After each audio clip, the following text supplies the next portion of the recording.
Hey, Rick, Hey, thanks for doing one of these again. I think sure. if we keep hearing it, we're going to actually get it. That's the plan. Just keep telling us, just keep saying it. This is funny. Oh, all right. Hi, Rachel. How are you? I'm fine. I'm fine. Uh, let's see. Okay. Oops. Keep going. All right. All right. So Mm, let's keep going. okay.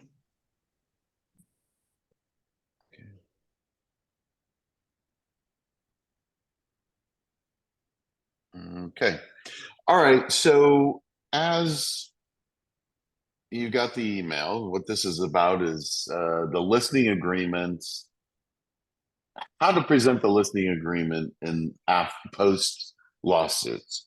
And why is it different? I mean, it may not necessarily be different from the way you do it all the time, but here's what the lawsuit was. It actually was sellers, class action lawsuit sellers, who claimed that who claimed that they had no idea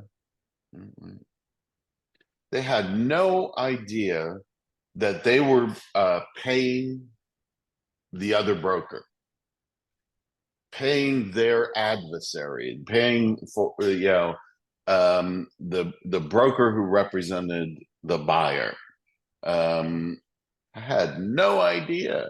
So, and another thing is that there was no transparency, and I was told that this was what the commission was, and that's it. There was no discussion regarding commission. So that's basically what the lawsuit was about. And as you all know, the plaintiffs, KW included, excuse me, the defendants, KW included, uh, were found guilty. I don't know if that's the right term in a civil lawsuit. I'm not a lawyer. Um, and I will just ask, I'm gonna ask if iPhone, I'm gonna put you back in. If you would just identify yourself, like name yourself, I'm gonna move you back to the waiting room, and then put your name in. Okay. So anyways, that's basically what that lawsuit was about. Um, and they want to we said it really wasn't a transparent transaction. So when you're doing a listing presentation, you're going to be transparent as all get out. Let's just look at this. So let me see. Um, Wait, I'm just gonna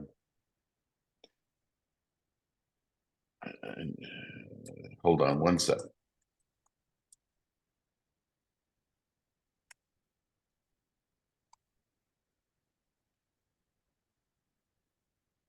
Okay. So let me share. One. Share. Do this. I'm gonna do this.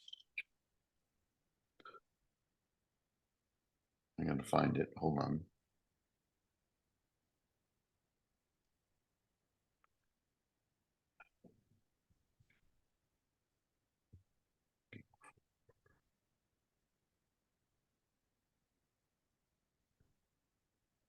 Where are you? Where are you? Where are you? Hold on. Darn. Okay, let me go to this one.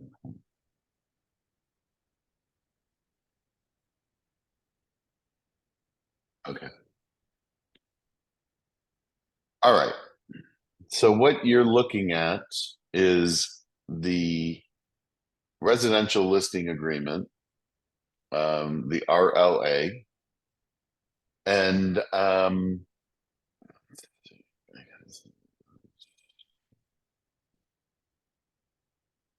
sorry, there keeps being people wanting to come in, and now I lost the sorry. All right. So this is the there we go. Residential listing agreement. Okay. Date it, the date you're preparing it, not necessarily the date that it's going to be signed. Now that we only accept in the offices an exclusive right to sell. What does that mean? That we are the only one authorized to sell it. There are open listings out there. They do exist. But our brokerage and normally other brokerages do not allow that. So we want to have exclusive right to sell. You don't want a listing out there that anybody can, turn around and sell it from out under you.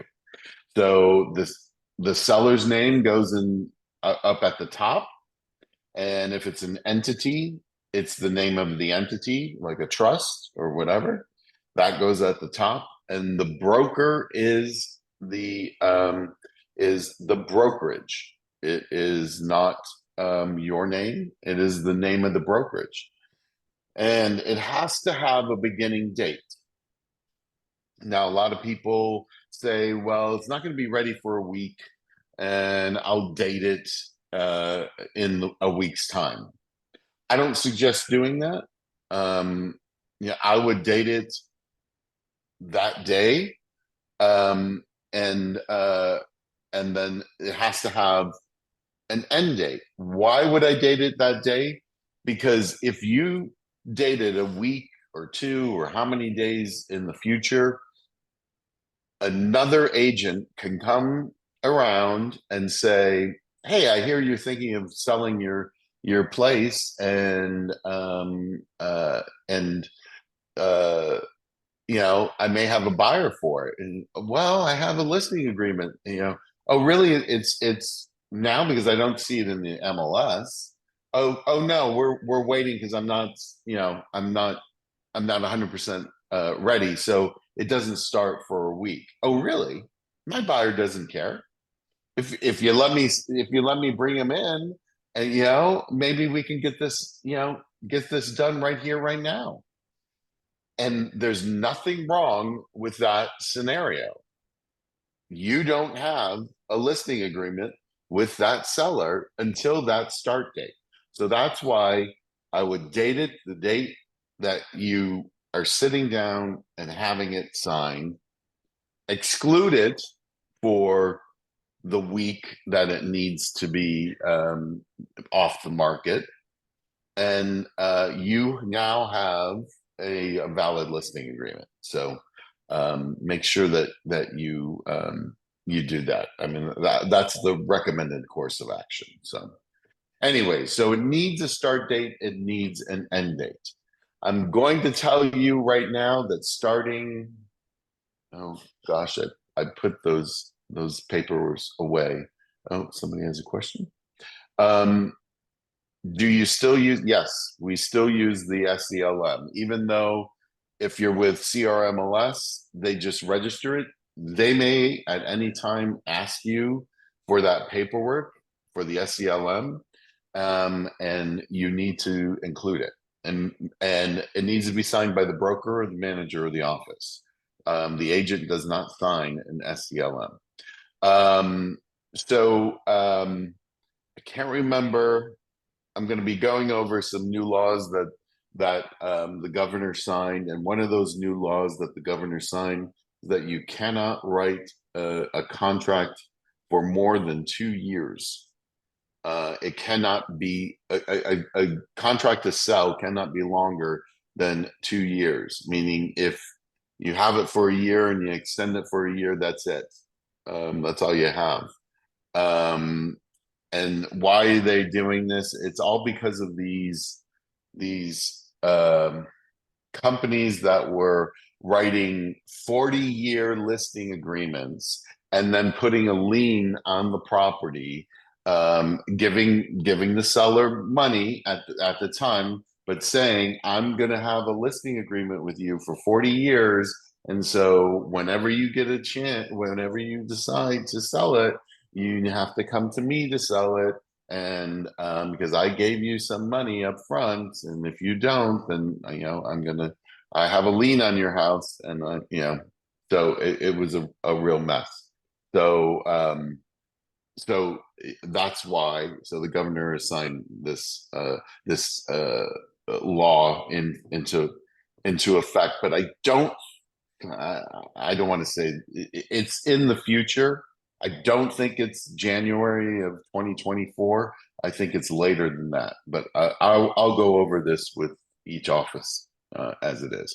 Okay, so we've got the parties, we've got the length of time, and then we have this is an exclusive and irrevocable right to sell or exchange the real property described as. I want to stress irrevocable. What does that mean? That means it cannot be canceled unless we all agree to cancel it. That's what it is. That's why when somebody says, "Oh, cancel my listing," blah blah blah blah. Why are we canceling it? And I've had people. It's been on for 2 days, and they, "Oh, I want to cancel." Oh, they changed their mind. It's like, you know what? It's a contract. You have to go over this stuff. That's not to say that I'm not going to cancel it, but just make sure that they realize this is a contract and it's for this amount of time, and it is binding, and we have to mutually agree to cancel it. Okay. So that's next is the address. It has to go in the address and the parcel number. If it's a manufactured property, a manufactured home, a mobile home, you will check this box, and then it will automatically produce another form. Then if it's being sold as a probated conservatorship, guardianship, you would check this, and it also will create another document that you need to deal with from them. Listing price and terms, very important. You have to put a price. The basics of a contract is that there needs to be some offer of compensation, offer of some consideration given in order for it to be a valid contract.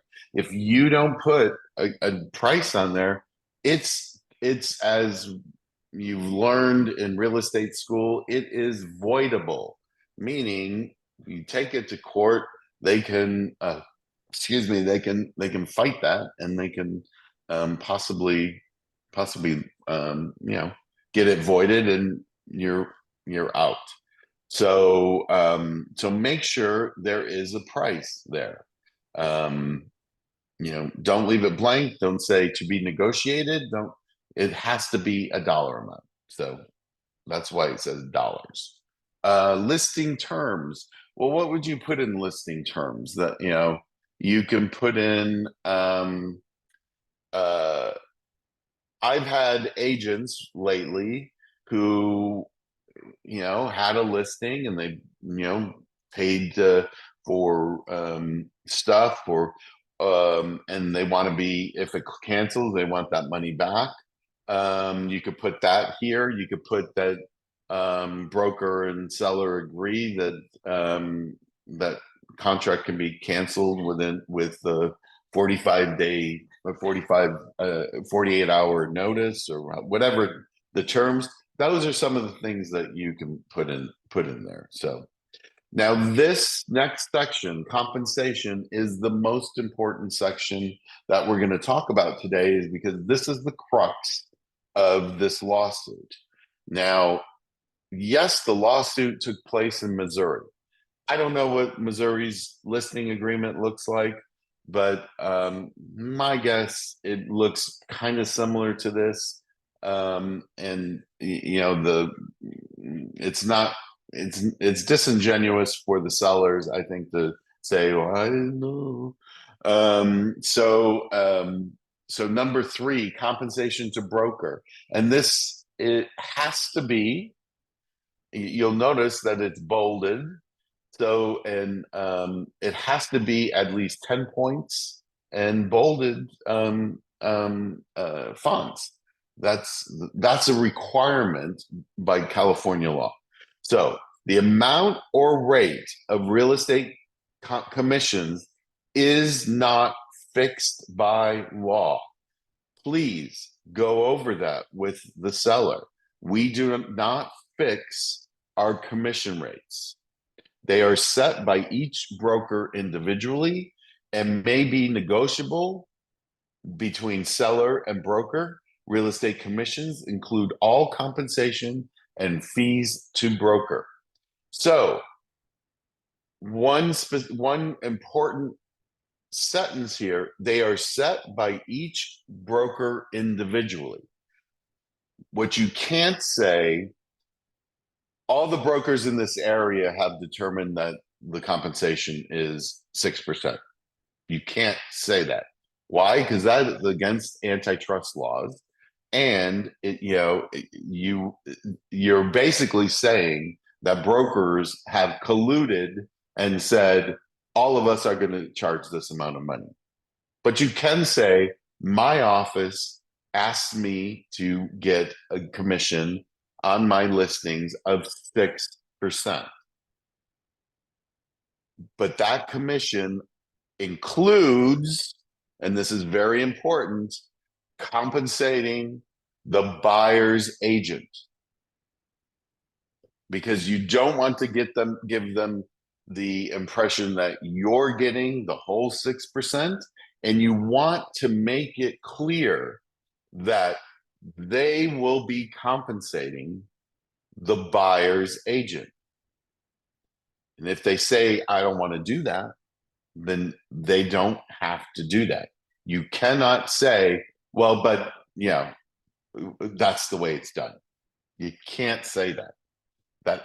That's number one. If I can get that through you, that it's these things are not set in stone. They are suggested by your office, your individual offices. We suggest that you offer 2.5% to the cooperating broker, because now we're in this thing, guys, where if you're representing a buyer, you're scrambling if the seller's not offering compensation, so you have to get a buyer broker agreement, all this stuff. So we want to do this right. And in fact, by the seller offering the buyer's agent, they're paying the commission to the buyer's agent, it does a couple of things. It will expose the property to a larger group of agents to identify it, to show it. Also, it's very important that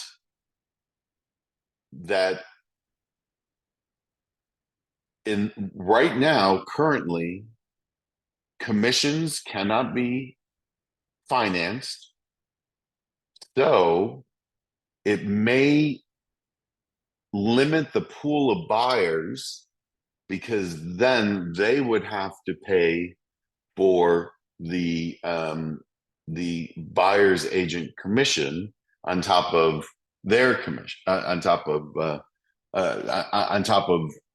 any other closing costs. So those are a couple of factors why a seller might want to pay that commission. And if the client asks, why do you suggest 2.5? What is the suggested response? The suggested response is that my office asked for 2.5 compensation, and a buyer's agent is more likely. No, I don't want to say that. 2.5% is the standard that my office asks. That my office asks for us to offer the other side. That's all you can say, really. That my office asks that when offering a cooperating broker compensation, my office asks that the compensation be 2.5%, in hopes that buyers agents will show those properties over other properties. I mean, it's kind of a fine line. It's a gray area, because you don't want to say, well, nobody's going to show it, but you have to say, you have to give some reasoning. So I think that's the way I would do it. So now we've gotten to compensation, so have the discussion. Okay. My office asked me to get 6%.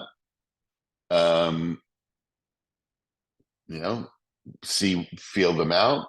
Okay. What about 5%? And then offering 2.5% to the other side. This is called negotiating. Get your negotiating skills out there, because you're going to be doing it on both sides now. So that's what, and you would put the total amount of compensation that is being paid. Now, if the seller is only paying for their side, so whatever that is, if it's 2.5, if it's 2, if it's whatever that is, it is. Excuse me. Also, going back to listing terms, this is probably where you would put that if the listing agent, and I would even name yourself, if the listing agent, Rich Pisani, represents both the buyer and the seller, total commission will be reduced to 4%, or whatever you negotiate. Once again, it's a negotiation. So if you're double ending it, now remember, the listing belongs to the broker. So another agent in your office represents the buyer. That's a dual agency. So you don't want to say, if the broker represents both buyer and seller, then you're reducing the commission. You have to be specific to yourself. Is that clear? Any questions on that? All right. So that's 3A is the total percentage. 3A2 and 3A1, let's just go over. If during the listing period or any extension, broker, cooperating broker, seller, or any other person procures a ready, willing, and able buyer whose offer to purchase the property on the price and terms is accepted by the seller, provided that by the buyer completes the transaction. This was added years ago. It used to kind of stop at procuring a ready, willing, and able buyer. You automatically owed me the commission. That's not the case anymore. The contract was changed. And no, Monique, it's a negotiation. There is no highest commission. She asked if the 6% was highest commission. It's negotiable. You can get more than 6%. God bless you. I mean, you can get whatever you want. I don't know that. Well, I mean, if somebody was willing to pay, then that's fine. So once again, the sale has to be complete, and that's when the commission is owed. Number two, this is the safety clause. If within X calendar days after the end of the listing period or the extension, so a lot of people just the same amount as what the listing period was. If it was a 90-day listing, they'd have 90 days. Once again, negotiable. Go over this contract. So I was talking to somebody the other day, is like, I tried to do a buyer broker agreement, but they won't sign it. I sent it to them in DocuSign and won't sign it. I told them that if I get paid by somebody else, then they don't owe it. I said, but did you go over the contract with them? Just telling them that is in there isn't enough. When I had a buyer and I was writing up an offer and I was sending it to them on DocuSign, and nowadays we have Zoom. If I was sending it to them on DocuSign, I was on the phone with them and I was saying, okay, let's go line by line here. This is what this means. This is what this means. Okay, we're at the end of this page. You're okay with that? Let's initial it and then go to the next page. And that's how you should be going over these contracts if you're not sitting with them and going in over it. We have to be educating our buyers and sellers, and it's our duty. This is part of our worth, that we know these contracts and we go over them and explain them as best we can to our buyers and sellers. Now, if they have legal questions, you have to refer them. You're not a lawyer. You have to refer them to their own real estate attorney. So back to 3A2, and that's within X calendar days after the listing period or extension, after any cancellation of this agreement, unless otherwise agreed, seller enters into a contract to sell, convey, lease the property. I'm paraphrasing, that person's related entity who physically entered and was shown the property during the listing period or any extension or any cooperating broker, or for whom the broker or any cooperating broker submitted to seller a signed written offer to lease, exchange, blah, blah, blah, blah, blah, or any broker has given seller a written notice of the names of such prospective buyers. So what does that mean? When this is over, either by listing or cancellation, you're going to give them a list of the individuals or the cooperating brokers that entered that property, that wrote an offer, and say, if during this period, after this expires or after this is canceled, any one of these people write an offer and it's sold, you still owe me the commission. And that's what that says. If the buyer comes to the listing agent and wants you to rep them, but seller is unwilling to pay their commission, will you just give them a buyer broker and charge a buyer fee? Yeah, you would. Yes, absolutely, because you got to get paid somehow. So yeah, you need a separate agreement with them for compensation. So yeah, the answer to that is yes. 3A3, if without broker's prior written consent, the property is withdrawn from sale, conveyed, leased, rented, otherwise transferred, or made unmarketable by a voluntary act of the seller during the listing period, you are still owed the commission. Okay. 3B, if completion of sale is prevented by a party to the transaction other than the seller, then compensation which otherwise would have been earned under paragraph 3A should be payable only if and when seller collects damages by a suit, arbitration, settlement, or otherwise, and then in an amount equal to the lesser of one half of the damages recovered or above compensation.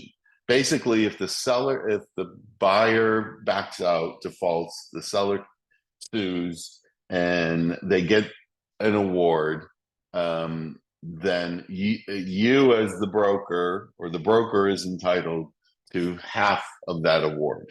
Now, here's the sticky point with that. The sticky point is that, well, you hope that you would still be able to represent that seller and sell the property to somebody, and then how do you think that seller is going to feel when you want half of the money that they got? So that's a business decision. What if the seller is not cooperative in signing off on the list of the buyers? There's nothing that says that they have to sign off on the list of the buyers. It always says you have to supply them with a list. So, in addition, seller, we're in 3C. In addition, seller agrees to pay broker. If for those of you, especially in Calabasas, you have an opportunity, if you can offset your if you're representing no, you can offset your fees for legal, transaction fee, and an in-house approved TC by charging a flat fee commission. Many brokerages, for those of you who've come from other brokerages, many brokerages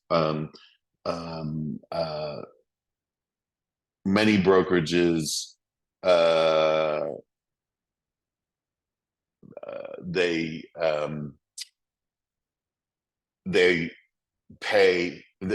charge a flat fee commission. When I was at Rodeo, it was 500. So that's in a listing agreement. That is where you would put that amount, whatever that amount is. I know that in the KW addendum for Calabasas, I think it's 575. It's for the buyer. So the alternate of that is yeah. What exactly gets covered by the flat fee of 575? I just told you the transaction fee, the legal fee, and the fee of office approved TC. So that's what gets covered. Okay, seller D. Seller has been advised by broker policy regarding cooperation with, and the amount of cooperation,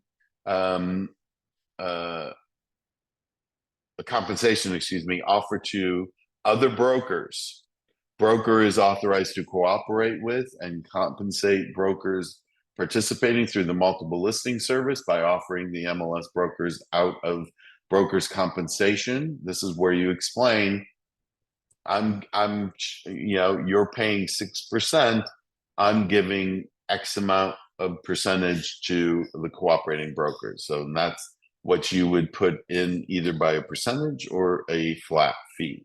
So that makes sure that when you're talking about item number 3A, you're talking about item number 3D also. What if there's not a TC on the file? Does the agent get the balance of the money? You asked me that just to me. I know I'm going to say this, I know for a fact that you were given that amount, but it never should have happened, in my opinion. And it is only to cover the fee of a TC. If you do your own TC work, then it should go to the office. This is the office allowing you to pay, pay for some of your services that you pay, so it doesn't come out of your pocket. But if you're not paying a TC, I don't think it should be extra money in your pocket. So that's my opinion. Maybe the next time it won't be that way. So just because it was done once, don't expect it to be done every time. Seller's been advised. Oh, that's cooperating. Okay, so we're into E. Seller hereby irrevocably assigns to broker the above compensation from seller's funds and proceeds in escrow. All that E is saying is that you can take from my proceeds and pay the cooperating broker. That's what E says. F says seller represents that seller has not previously entered into a listing agreement with another broker regarding the property unless specified as follows. So if this was listed prior by another broker, you would name those brokerages here. And then number 2, seller warns that seller has no obligation to pay compensation to other broker regarding property unless the property is transferred to any of the following individuals. Well, guess what? The list that you give to the seller, this is where that list should be given. That list should be, if that other broker gave the seller a list of these are the people that if you sell it to these people, I get the compensation, then that's where these names go. And if it's a long list as an addendum, then you do the same thing. Okay. So F3, if the property is sold to anyone listed during the time seller is obligated to compensate another broker is not entitled to compensation under this agreement, and broker is not obliged to represent the seller. Basically, okay, you owe the compensation to XYZ brokerage. XYZ brokerage can now take over this transaction. So that's the first page. Any questions regarding that first page? Not seeing any, and that's the most important page. So if you have any questions, then let me know. Items excluded and included. Please make sure that you fill this out.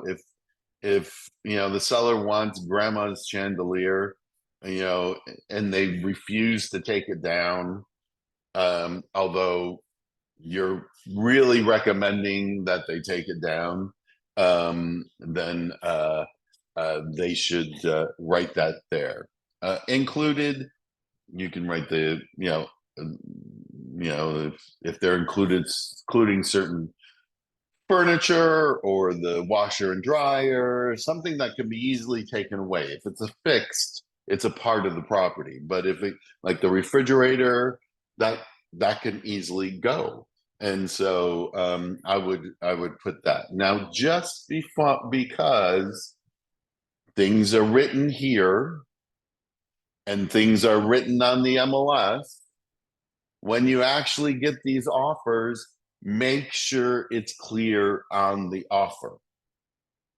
If the seller wants that chandelier, make sure that on that one of these counter offers, that the chandelier is excluded.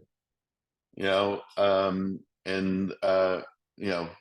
sure that just because it's in the MLS doesn't mean the MLS isn't the contract. Make sure it's on the contract. So 4B, leased or not owned items, solar panels and stuff. Sometimes those are not owned. So you would just check those and said seller will provide the buyer as part of the sales agreement copies of these lease documents and other documents obligating seller to pay. So make sure that you know that if it is leased, you better know it's leased and make sure that this is the time to go over it with the seller. Smart home features. We all have these smart homes, and guess what? Some of the control pads are nice little iPads, and sellers, oh yeah, I want that iPad, and they take it with them. Well, that all has to be it all has to be ironed out, when you're taking this listing. So make sure that you're doing that. Let's see. Somebody's asking a question. Should the agent handle it? Should the buyer be interested in buying the seller's personal? All you do is you can negotiate it, and then you can, on a separate addendum. Sometimes lenders don't like that. It's going to have to be lender by lender how it's handled, but you list what is going to be included, what personal items are going to be included in the sale, and how much they're paying for them. Car has a bill of sale form in car, so you just negotiate it. Number 5, multiple listing service. What is the MLS? God knows what the MLS. By definition, the MLS is an offer of compensation. That's what the MLS is. So, it may change in these years to come, but this explains what the MLS is, what information is provided to the MLS, what is the broker's MLS, if you belong to CRMLS, if you belong to the MLS or CLAW. There's also if you're Conejo, I think you're Flex. So write down what MLS you belong to. So then there's this big box area here about the benefits of the MLS. It's like you get more exposure from the MLS, what the impact is of opting out of the MLS, that it won't be marketed to the masses. If you're excluding it from the MLS, you can only market it within your own office. So they need to know that. Reduction, goes over reduction of exposure. Go over this, paragraph by paragraph. Not listing the property in the local MLS, which doesn't cover a geographical area, blah, blah, blah. So make sure they realize, and that, yes, there are sellers who just don't want it there. And, that's their decision. But that limits them, and it limits them because of clear cooperation. So look, Mr. Seller, if you don't want it in the MLS, if you want to exclude it from the MLS, all I can do for you is market it to my office. I can't put up a sign. I can't blast something on social media. Neither Mr. Seller can you, because the minute something goes out and it's marketed, then I have to, by clear cooperation, put it on the MLS. Make sure they realize that. And you have the seller initial it, and then you initial it. Please, people, I don't need to initial this. And no, it says broker. I wish they would get rid of that, but you're sufficient. I don't need all these DocuSigns just to initial this box. Then we go into what clear cooperation is.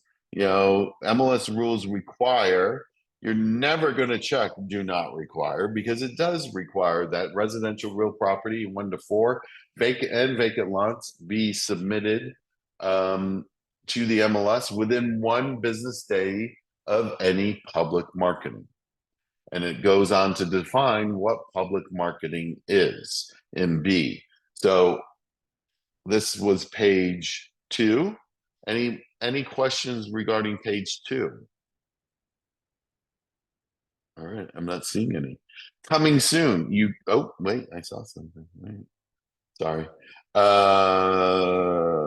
What car form are you talking about? I'm not sure. You can unmute yourself, Alan, and ask what car form. For personal property, it's an addendum, but they also have a bill of sale. You can also use that too, in addition to the addendum. Here's what is being sold, and here's how much we're paying for it, and here's your receipt. Coming soon. Now, the misconception when coming soon, I don't know that it's still a misconception, but I hope not. But the misconception when coming soon first came is that you didn't need a listing agreement in place, and you calculated the 17 days. So your listing agreement started 17 days afterwards. That's incorrect. If you're doing a coming soon, the date of your the date that your agreement commences on is the first date of your coming soon, and you have 17 days to keep it there. I think 17. I can't remember it now. It's been so long. But you have that listing agreement has to be in place because it's kind of because you're publicly marketing it.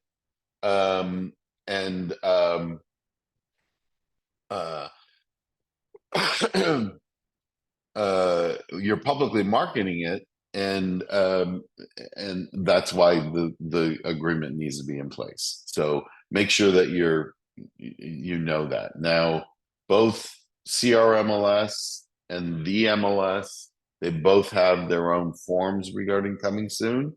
I would use those forms. And then we have how do you prove that we went over the contract with a client to explain everything if there's litigation?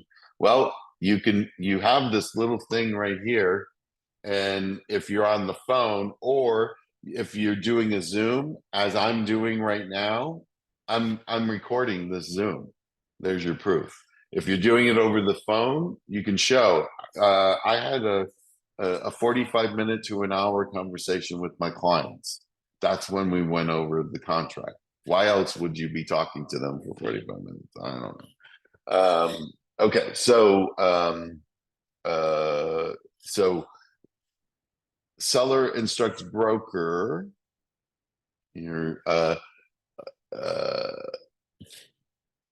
to market the property and start marketing the property at a beginning date. That's that example of you have the listing agreement starting, and we're not ready to really market it for a few weeks, and you want to exclude it. So that's by date. Or seller instructs broker not to market the property for the entire period. Now, you still need to do an SELM. Even though you check it in the agreement, MLSs still want the SELM. I mean, CRMLS doesn't want it, but they hold the right to ask for it, and so you should have it at your disposal. So that's what. Never, ever, ever, ever check clear cooperation policy does not apply, because it does apply, unfortunately. MLS data in the MLS rules allow MLS data to be made available to additional internet sites. Those are third parties, and those are, it's telling you it could go out to other sites like Trulia and those kinds of sites. So, and it's like property address and whatnot. Now you can tell it, hey, I don't want it to go out to those third party sites. I don't want them to see it. So you would have to do an FELI, seller exclude listing from internet. So that's what the SELI is. And it only goes to the MLS. It is not marketed to anything else. And in your input, when you're inputting your listing, there is a place where to distribute to the internet, something along those lines. And you go either yes or no. If you say no, then it won't go out to those. Okay. Seller elects to opt out as several, once again, the SELI. Okay. Seller representation. Seller represents that unless otherwise specified in writing, seller is unaware of a notice of default. They need to tell you if there's a notice of default, but before you even sat down for this listing agreement, you should have pulled a title report or at least a property profile, because that would show up, and make sure you're talking to the right person who is supposed to be selling this property. So the seller is representing that they're not in default, they're not filing bankruptcy, there's no litigation, all of this stuff. So that's 9 seller's representations. 10, broker and seller's duties.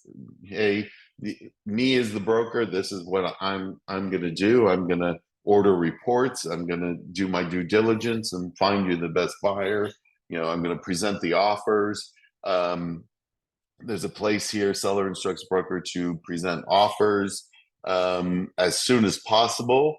Or the seller instructs broker not to present offers until a later date. You can establish that in the listing agreement. A lot of people say, okay, we're going to go on the market on Friday and we're not going to look at offers until Monday. Certain top markets, we used to do that. So you can establish that right here in the listing agreement. Buyer's supplemental offer letters. Okay. So we've all said we do not recommend, when you're representing a buyer, you don't recommend that buyer write a personal letter, because it can expose the seller to fair housing issues. The letter from the single mom who really loves the house and whatnot. Well, the familial status is a protected class. Or the mom, or the letter from the 2 gay guys, seller may be homophobic, and they may not want to sell to a gay guy. So it's not recommended to do these letters, although in a hot market, people are writing these letters. But you need to explain this to the seller. It exposes them to these possible problems. This is the world we live in. Any action is blown out of proportion sometimes. I'm not saying all the time, but sometimes, an innocent act is not taken innocently. So you have to be careful. So the seller can instruct you as the listing agent not to accept these letters. So, and if your seller instructs not to, the default is not to accept them. If they want to accept these letters, then you would check the box, seller instructs broker to present buyer's letters. But hey, look, Mr. Seller, you should be careful here. So that's really important. So you need to go over that with your seller. Any questions on this page 3? I'm not seeing any. Investigation and reports. Seller agrees within 5 days of the beginning date to order all these things. This form is for many different markets throughout the state. Northern California, they do a pre-inspection. That's their common practice. It's not necessarily here. Here's what I would order at the time of the listing. I would order an NHD, a CRESS NHD, because that's going to show if you have any inkling that it's in a high or very high fire zone, you should know that up front. Yeah, you really should. I would also order, what would the 9A. Absolutely get that uh, um, get that out there as soon as possible, because we all know the city takes so long to do it. So I would at least do those as soon as you get the listing. You don't pay for the NHD until the close of escrow. It's paid through escrow. And the 9A, they can use it, the 7620, I think it's still 7620. They can use it for 6 months. So anyways, I would get those out. Deposit. Broker is authorized to accept and hold. Oh, wait, I've got a question. I would explain to the seller that the 9A is paid in advance. Yeah, you should. I mean, because they won't order it unless it's paid for. So, and it's an ordinance. People, it's an ordinance. We cannot waive the 9A. And I will only waive the 9A. I've said it until I'm blue in the face. I will only waive the 9A if this is really well, no, I won't waive the 9A. It's the retrofit that I will waive if it's a tear down and it's like horrible. There are pertinent things on the 9A. So a buyer should know about those. So anyways, so yeah, get that out of the way. You're authorizing us to take the deposit, although I'm telling you as an office policy, don't touch a check. Because the minute you touch a check, there's so many things that has to happen, and it's a pain in the butt. So don't touch a check. Say we don't accept. We prefer that it be wired. If the buyer's agent wants to touch that check, and it's not from my office, let them go for it. But if you're in one of my offices, don't touch a check. This explains agency. We all know what agency is, and it's between the brokerage and the seller. And so that I'm your representative in this transaction. Talks about dual agency, and because it's with the brokerage and not the agent themselves, somebody else in that same office, it would be considered dual agency. And the broker shall confirm the agency relationships. That's done in the RPA. Potentially competing sellers and buyers. Mr. Seller, my office may be selling a house very similar to yours. I'm just letting you know, there may be other competing houses on the market that my office represents, and that's laid out in the possible representation of more than one buyer or seller. Termination of agency. Seller acknowledges and agrees that the representation duties in the agency relationship with broker terminate at the expiration of the agreement, or if it occurs first, the completion of the transaction. Security, insurance, showings, and audio and video. They're very important. We do not insure your contents. I've told you need to lock up your valuables during the showing, and people may be taking videos, pictures. Oh, I want to show my somebody who's making the decision with me. Very important, but most important, lock up your valuables. And those valuables, as we all learned sadly from Matthew Perry, he would go to open houses and steal pills. One of the most valuable things in somebody's house is their medicine cabinet, is in the medicine cabinet. So make sure they're taking care of that. Photos and internet advertising. We are going to put these all out there, and I can't tell you enough that after a sale has closed, that the new buyer wants all the pictures taken down. Well, number one, you can't take all the pictures down because there is a requirement for at least one exterior picture to be up. That's an MLS rule. So if there's an inkling, especially with CRMLS, if there's an inkling that the buyer is not going to want the photos out there prior to the close, that I'm talking about CRMLS, prior to the close, take those photos down and leave one exterior photo. Because once it closes, I can't do a thing about it with CRMLS.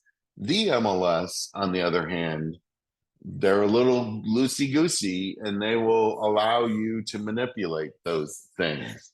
And another thing that buyers need to be aware is, like, okay, yeah, you took them off the MLS, but they also need to, you have no control over third parties. You have no control of Trulia.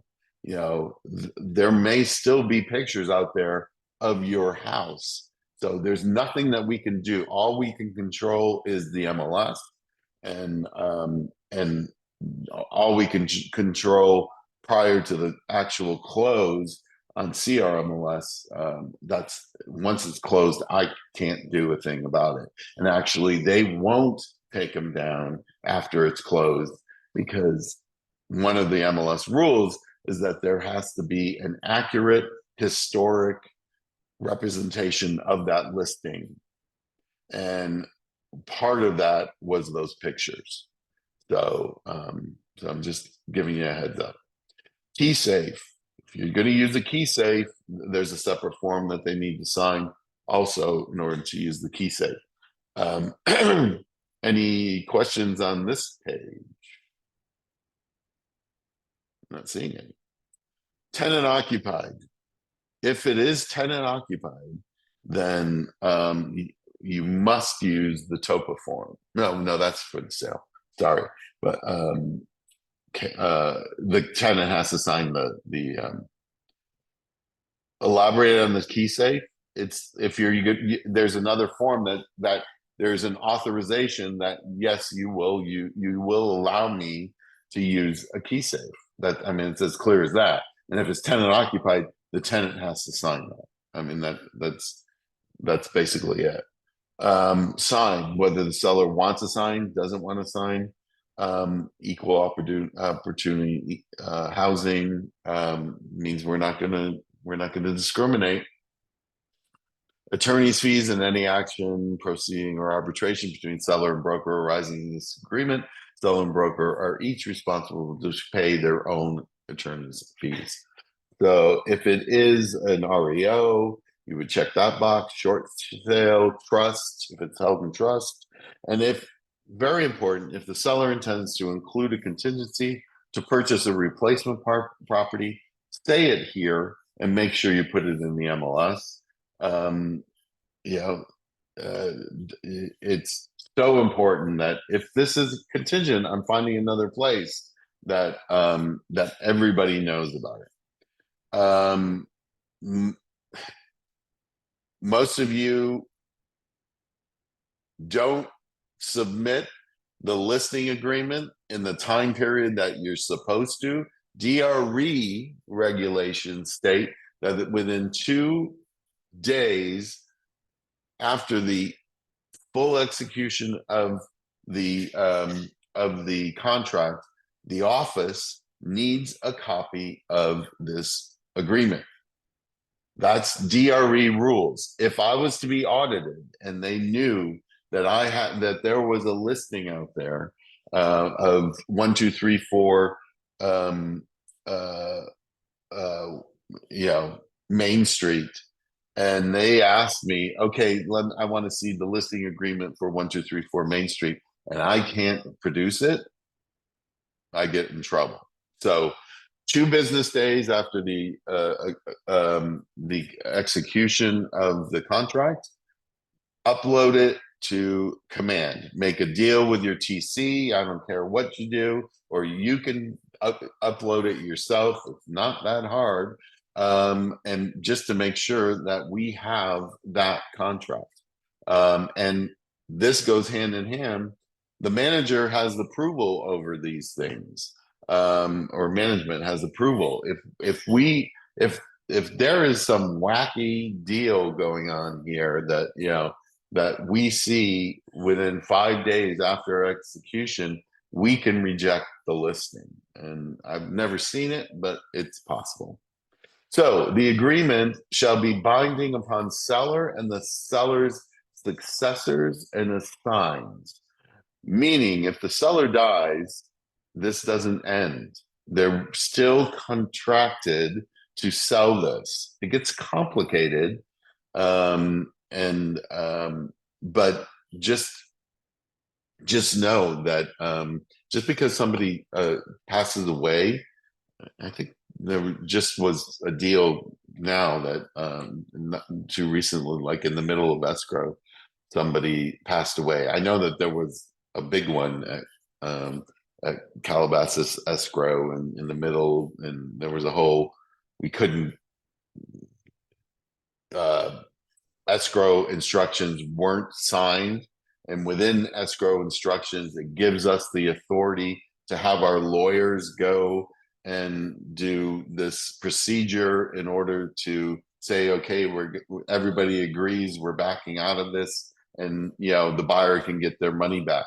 Well, that wasn't signed, so we didn't have the authority, so we couldn't do that.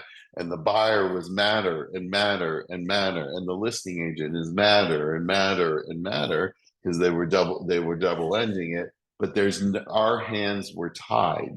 We had to have this authorization, and the survivors left the country, and it took months. I'm telling you, literally months to get this straightened out, and everybody was pissed off. But we just had no other choice. Okay, dispute resolution. For number one, we need to go to mediation all the time. We have to go to mediation, and it talks about mediation terms and the civil code. Arbitration is not a part of this agreement. Now, if somebody wants to add arbitration, you have to add another form. And we used to include arbitration, but we don't include arbitration anymore because sellers, when arbitration was a part of it, if they had a dispute about with a buyer, they thought because of this agreement they can bring us into it. It got very complicated, and that's why they removed arbitration. But first, if there's an issue with this, you first have to go to mediation. Okay, entire agreement. This inside these, how many pages this is? I think it's 6. Yeah, 6 pages is the entirety of this agreement. So, and ownership and title authority. Seller warrants that the seller is the owner of the property. Remember, you should have gotten either a property profile or a title report. No other persons or entities have title to the property. And the seller has authority to both execute this agreement and sell the property. Exceptions to ownership, title, and authority are as follows. And if somebody else has control over this property, then you can put their name there. Legally authorized signer, you're telling them that you are the legally authorized signer and whatnot. So any questions on page 5? No, let's see. Okay. There are disadvantages of not having an arbitration clause. No. Because of the reason I said, because sellers were bringing us in with disputes of buyers that had nothing to do with this agreement. Number 6, entity sellers. If you're a corporation, an LLC, executor of a will, then you're an entity. So this box needs to be checked. It takes the place of the RCSD.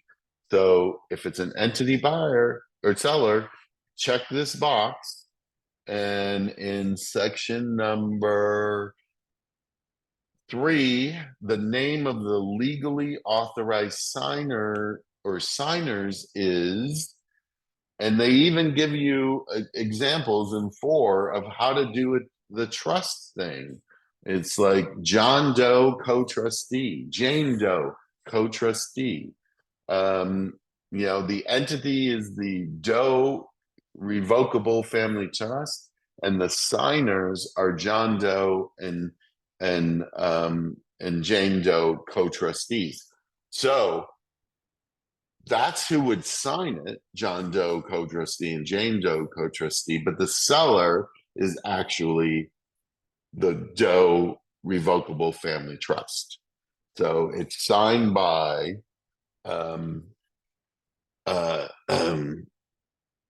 printed name of legally authorized signer. That would be John Doe, and the title is co-trustee. So the name of the seller is the trust or the LLC. And then, so is there any questions there? Because everybody gets confused about that. The seller still is the entity, but the signers, and I think they fixed this in forms.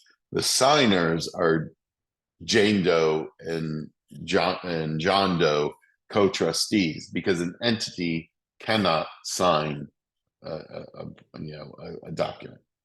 And then if there's more than 2, don't cram more people onto this page. If there's more than 2 people, then you do an additional signature addendum, an ASA, and add those names to that. And then the broker signature. If there is a different broker, if it's a co-broker situation that's representing the seller, then you would add the ABA form, which is additional broker acknowledgement. So that's it. But the main thing I want to stress is this compensation, going over compensation. Commissions are negotiable.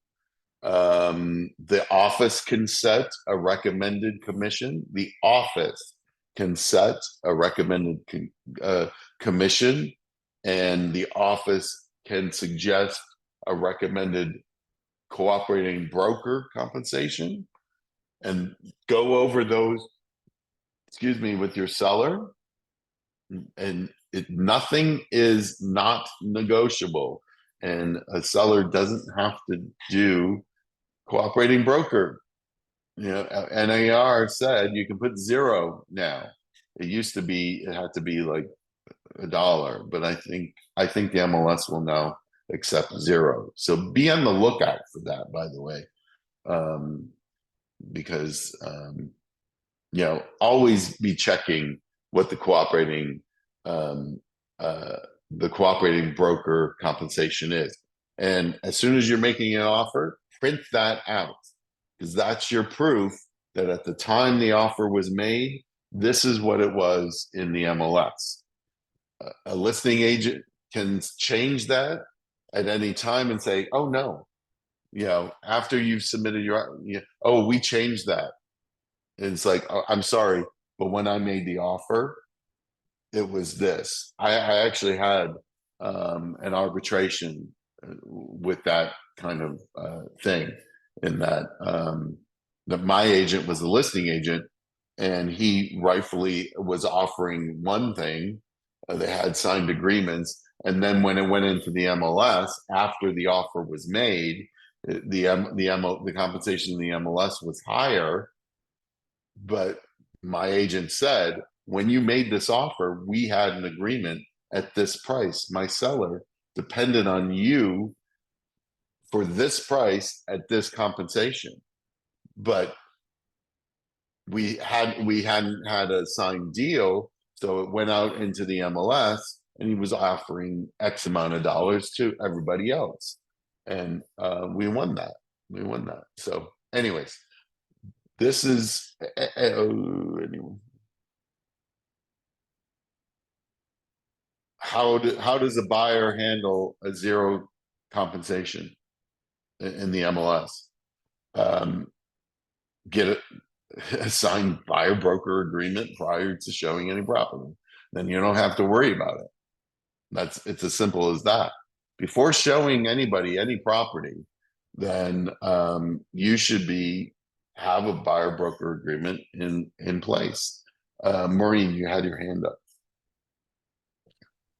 Yes, sorry to interrupt. I was just Mm-mm. wondering, can you please go over the buyer? When is the next time you're gonna do the buyer broker agreement? I would just did it. love- I know I was a part of it, but I still have lots of questions, and I think now that it's actually coming into play, a lot of us Have you do. looked at it again? Yeah, Because yeah. okay, all right. It'll be a while because I don't want to repeat too much. So Okay. maybe in the new year, because I Okay. have a feeling things are going to change after the Yeah. December release. So if they change things, then probably after they change them. Okay. Okay. Yeah, no, definitely understand. Just I Okay. know there's a lot of questions people are asking Sure. with that. I know. All right. Rich, Yes. along those lines, it was helpful for me because I had a lot of questions to attend that free class that you promoted. Yes. That was fantastic. Right. Yes. Hasn't done CAR is that in the giving that interim. free class. The code is free 25. I sent out a blast email. Go to that, and it gives you the link of where to find the class and take that. Yes. So absolutely. That I think I'm gonna when I have some free moments, I'm gonna do it myself. But yeah, take that class. It should be helpful. Okay. Anything else? Let's see. Oh, let me stop my share. All right. Well, I'm not gonna have another class this month because of Thanksgiving. My next class will be in December, the beginning of December. So have a good Thanksgiving. I will see you later. Oh, no, I don't have to do that. All right. Take care. Thank you.